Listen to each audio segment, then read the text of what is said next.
Hello everyone, welcome back to another video. Thank you for joining us again. Now this is a serious one. Things are getting serious in this episode. We've done enough sanding back paint and admiring and looking and measuring and fitting doors and trialing. It's got to the point where we have to start chopping more things off. And that rear quarter is the first victim. I've sat on this stall staring at this quarter panel for far too long. Where do I cut it? What do I do? Shall I cut it off? It's not that bad. If I cut it off, can it go back on? Just really thinking about every possibility to make sure I don't do anything wrong. The back end is already cut off because that was previously damaged and cut off. Where it meets the B pillar, where the back of the door is completely rotten all the way down. So that's two sides, that's literally loose. The whole bottom edge of it is rotten. There's a massive gouge down it, which to be fair could be straightened out.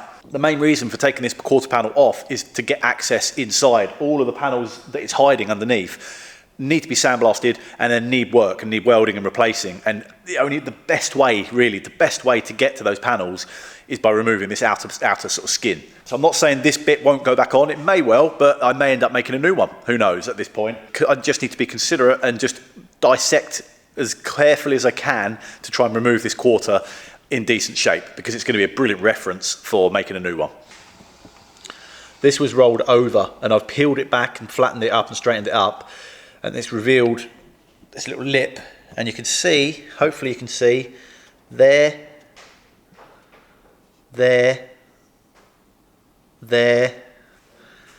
another one.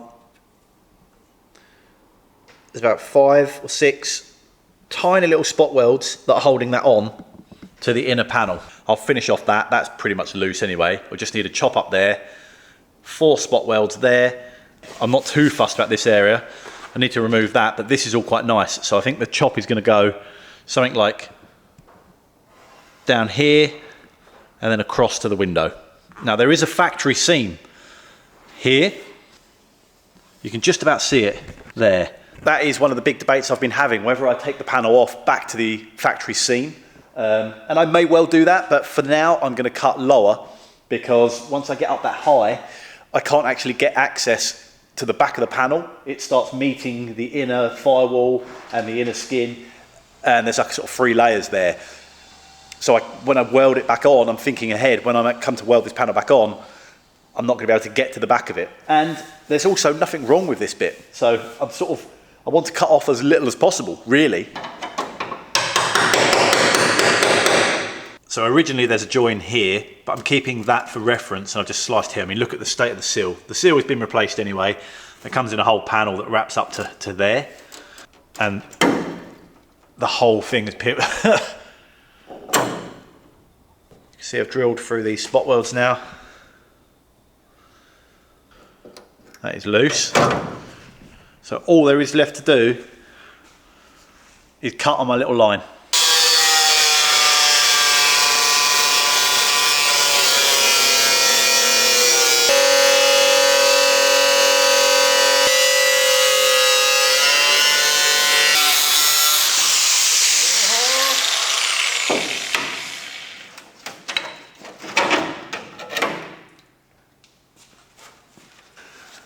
Well, there's no going back now.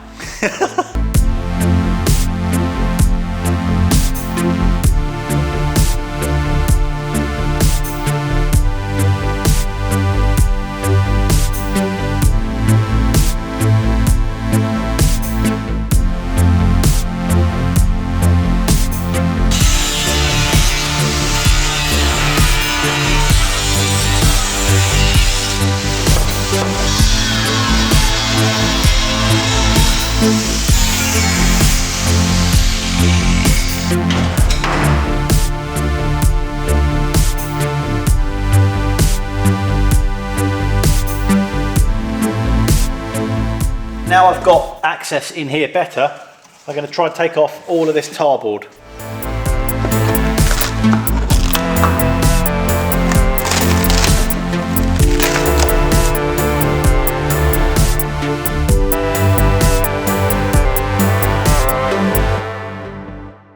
So I'm actually quite pleased. I think this is all looking pretty good under there. This whole this sort of big part of the chassis runs up and across That little section there is where the rear bumper bolts to. That's rotten, but that's a little plate that I'm going to take off and I can replace.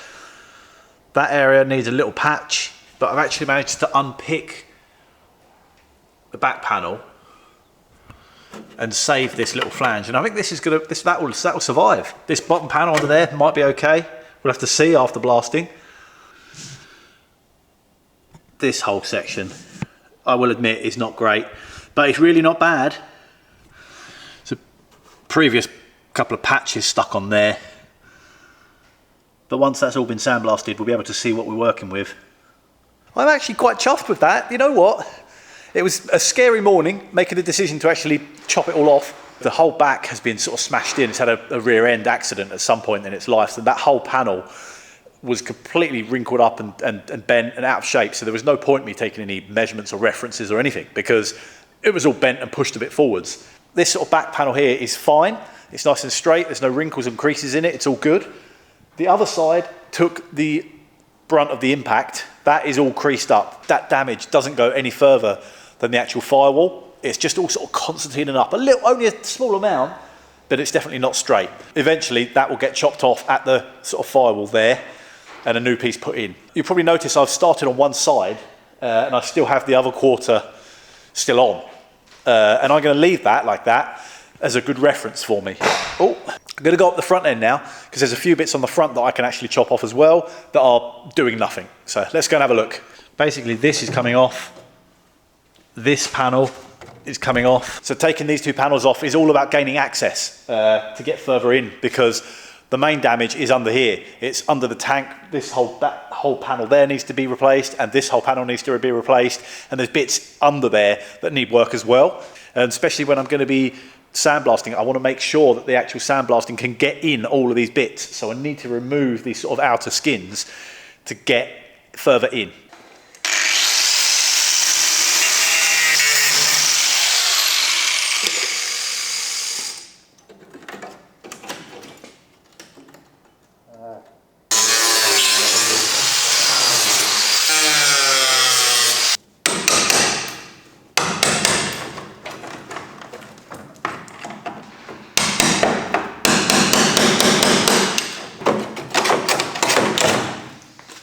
Without a doubt, one of my favourite things about this part of the restoration is when I keep finding little glimmers of original paint. That bit of paint was sprayed on there in 1957. It's going to be so handy when it comes to actually colour matching because this would not have seen the light of day since it was put on, without a doubt. It's buried inside the inner arch. Any Porsche nerds out there that know more than me, please let me know what colour you think that is. It's like a real, it's blue, but it's really green. I cannot wait to get the colour matched and start painting things. I know I'm jumping ahead a little bit, but it's a beautiful colour. That with the caramel interior. This whole floor is silicone, smeared silicone. And then I've found another bit of aluminium riveted on. It's been a while since we've found one of those.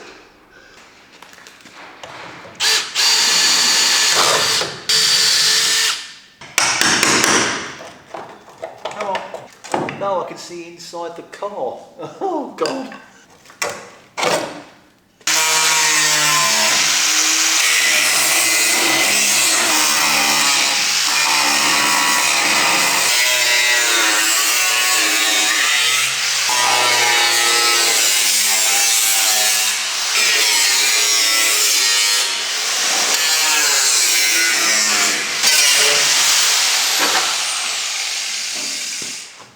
There we go. Sorry to interrupt. It's Sunday morning, first thing in the morning, and I've come up to Oxford, to Bicester Heritage, to the January Scramble. I just wanted to give you some highlights of my favourite cars, favourite people from the day, and then I promise we'll get back to the Porsche.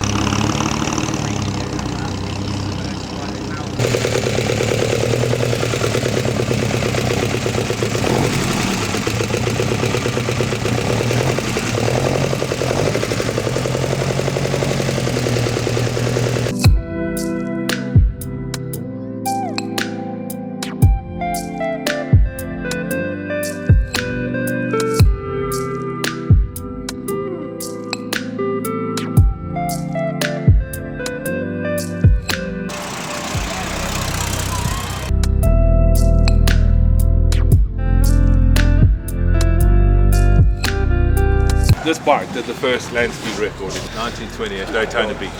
No clutch, nothing. Once they were off, they were off.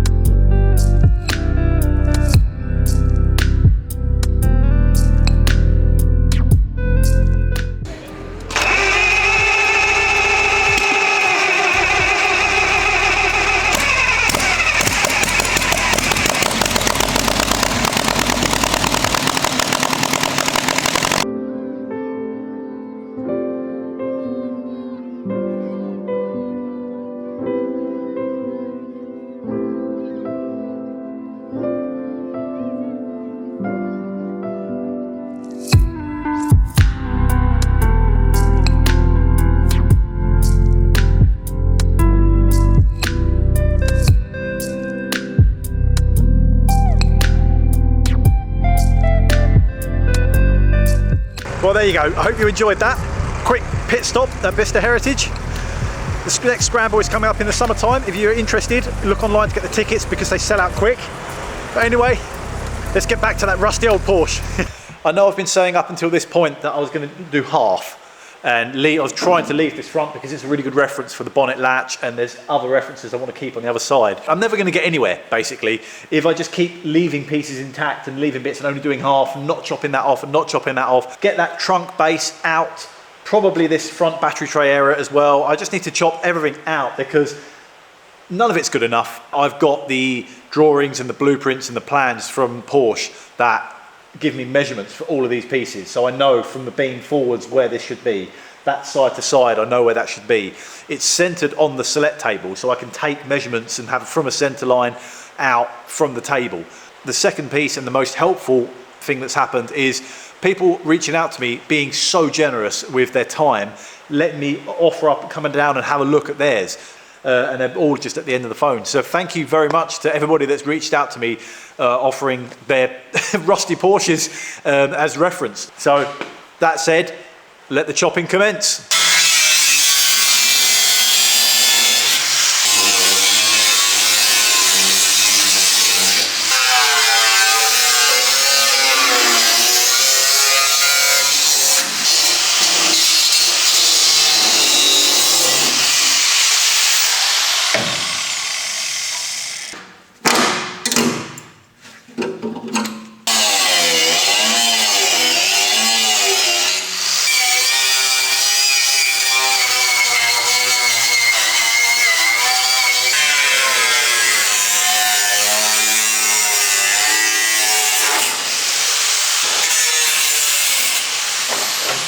Well, there we go. There's no going back now. That whole side is cut off. The inner arch that goes there, and then the kind of closing panel that would meet up to that there, gone.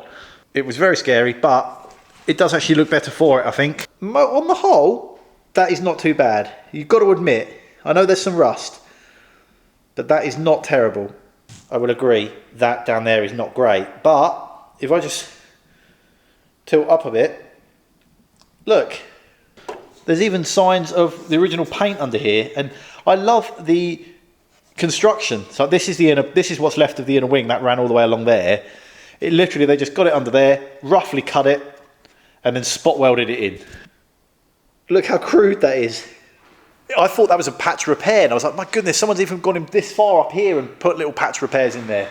It looks like the badly off cut and stuck on like aluminium repairs we had on the rest, but actually that is factory. That is how this whole car is held together. Bits of metal bent around to the right shape, roughly in there, and then spot welded in place. And I have to pay quite close attention to the order of which all these layers of different bits of sheet metal have gone together. That is the critical thing, and that is where it's really handy to have a reference from another car or something like that. So there's this first skin, then this is what the door hinge actually bolts onto. That's there. This panel goes over that one, but then actually this inner wing goes over that one, which is over that, which is over that.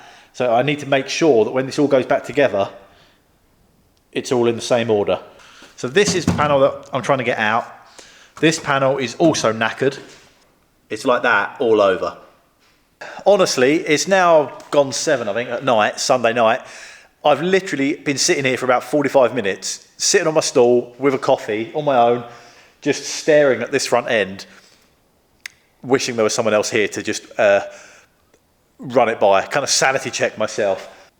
This battery box, this front whole bit, this panel, the floor, the sides, this section here, literally up to this line, is the kind of front of the bonnet where the battery would go. There's a lot of rust in these holes behind this walled section. In there is where John took the steering box out, and that bolts onto this beam. This beam is the main structural sort of suspension part. That's why it's bolted onto the table, so that can't move. Everything forwards of here is just thin sheet metal. There's a line of spot welds along here, which is really rusty. If I cut that, and if I cut, see these spot welds here?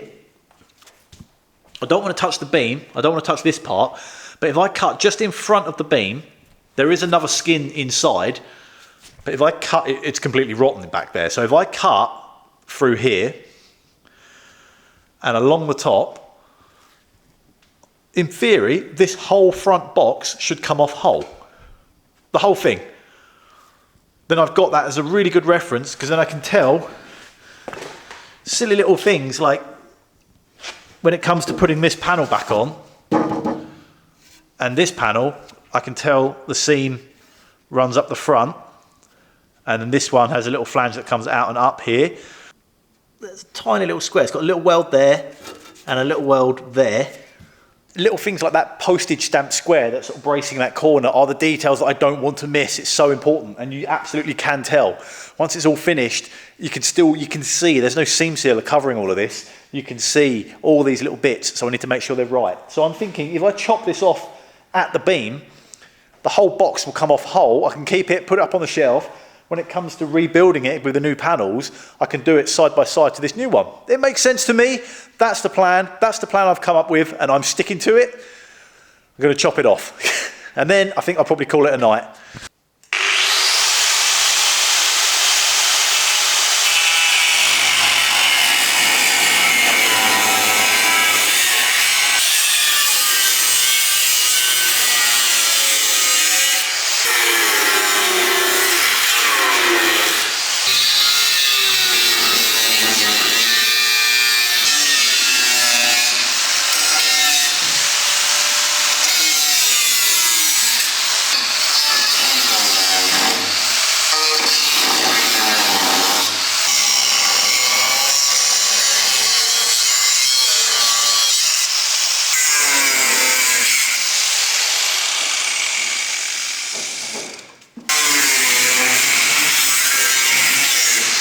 My plan has failed. The whole battery box is loose. But the nature of it being a battery box means there's massive battery cables that need to run from there to the starter motor and to the engine. And there's a hidden tube that goes from here through into the cab, and it's welded on. And that is all that's holding it in place. And it was hidden underneath. I should have known it was there, because I remember pulling the battery cable through it.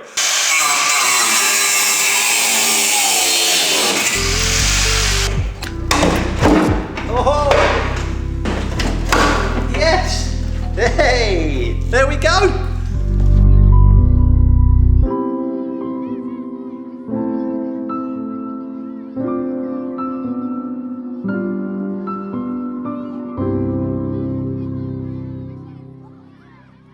We are going to get stuck into the camper van. We're going to have a look at the engine, give it a bit of a tune up. Yes! Oh, God! Look at this, this is a dream! No banging and popping. Do we look? Oh, that was the steering box. No, It's a disaster.